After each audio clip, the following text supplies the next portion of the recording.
I want to talk about a really important law in fluid mechanics called as Pascal's law.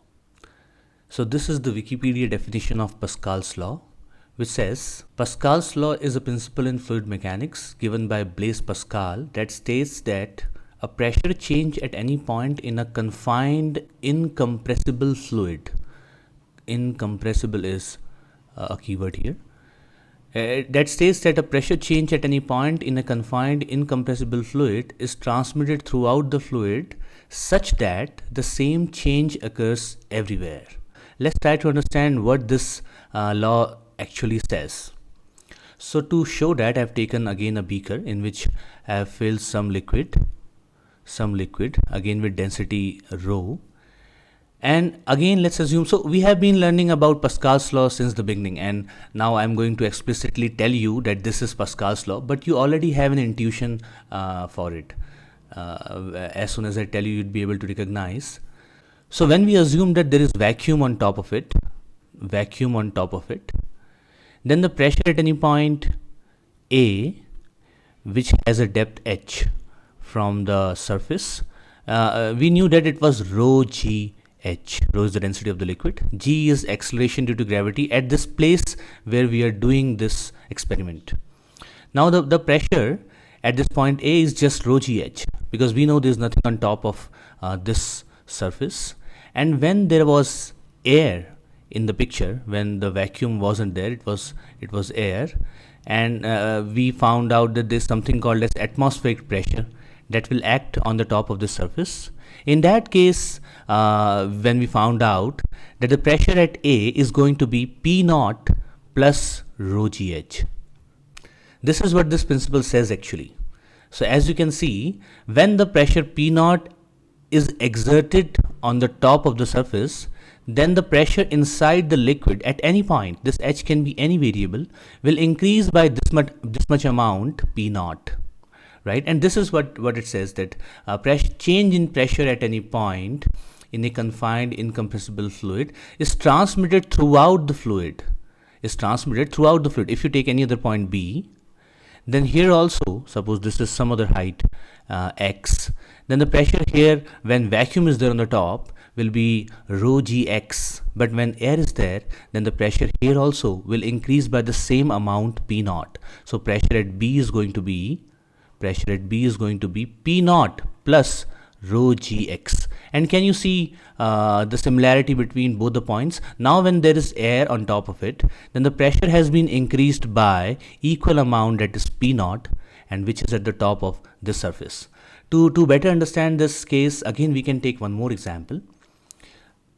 Suppose that again there is a beaker and there is water in the beaker, and let's assume that now you have some kind of piston on top of this surface. There's a piston, okay, and you're compressing this piston, right? You're applying a force on this piston, and suppose the cross section area of this piston is A. Then because weight of this piston, if you see at this point, the pressure is going to be F. Pressure at this top point PT is F by A, right? And now if you see at any point inside, the pressure is going to increase by the same amount, that is F by A. So if you think about this point P, previously if this is height if this is height x, then the pressure at P, if this piston wouldn't be there and again there is no air, then it would be rho gx. But as the piston is introduced and force is applied, the pressure increases everywhere inside this liquid by the same amount, that is F by A. So the new pressure at this point P is going to be rho gx plus F by A. And at any other point also, if you see, the same increase is going to happen at this point Q as well. So this principle is as simple as that. It says that if there is any change in pressure inside a liquid, and mind you that it has to be incompressible liquid, okay? I hope you get the idea about the Pascal's law. Now one major application of Pascal's law is hydraulic lift. Hydraulic lift. Hydraulic because it will use some liquid, generally water, because water is very abundant. And lift implies that it is going to lift heavy objects. Major application of this hydraulic lift is to lift huge weight with the application of a small force. Okay, so what is going to happen? Forget about these pistons right now. Let's call them something, piston number 1 and piston number 2. Let's forget about this for a moment. So what do you think if suppose there's a U column and there's water filled inside this U column? What is going to be the height at which both the column on both the arms the water is going to rise? Suppose this is H1 and this is H2. What do you think is going to be the relation between H1 and H2? Forget about these pistons for now. Yes, obviously H1 has to be equal to H2, because there is no reason that the water in one column will rise higher, because if that happens, then the pressure at the base here, this point and this point, are at the same level, so the pressure should be same.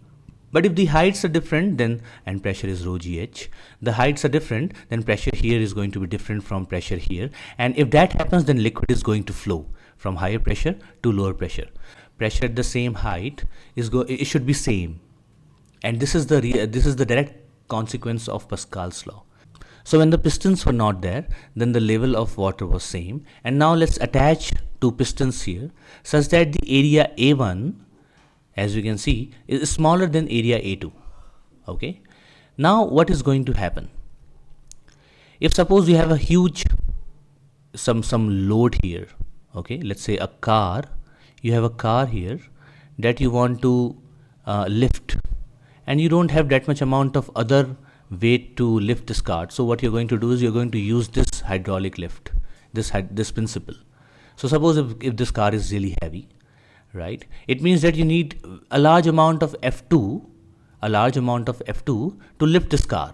But now if you apply this force F1, again the pressure at the same height, that is here and here, must be same, right? So the pressure at this point is going to be F1 divided by A1, which must be equal to F2 divided by A2. So F2, the force that we are getting after the application of F1, is going to be A2 by A1 into F1. So F1 is the required force, right? And F2, that the force that you're going to get. And as you can see, the area A2 is greater than the area A1. And because of that, this factor is going to be greater than 1. And it depends upon, so it's up to you what area 2 you want to choose as compared to area 1. And if you make this factor big enough, then F2, that is the force required to lift this car, is going to be that much higher by this factor as compared to F1. So you can even apply little force and get a larger amount of force, and you can lift this very heavy car with the application of small amount of force. Okay, but one more thing I want to mention at this point: law of conservation of energy is not violated in this case. So what I really mean to say, because the volume has to remain the same. Think about it like this. So whatever volume, suppose this much amount of volume goes from this column, it has to come here in this column, and this much amount of water is going to rise a lot lesser because the area 2 is more. So mind you, the one more thing you need to mind, that if you make this piston really small, you have to go really down, or this displacement should increase so that you can get appreciable height change on the other side of the column.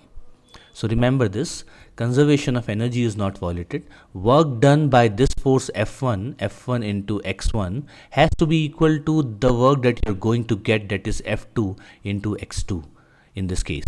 So if this is X1, this amount is X1, and this is small amount, is X2, then this equation has to be valid, because that is the work done. Work done is, remember, force into displacement. And from here, as you can see, X2 is equal to F1 by F2 into X1.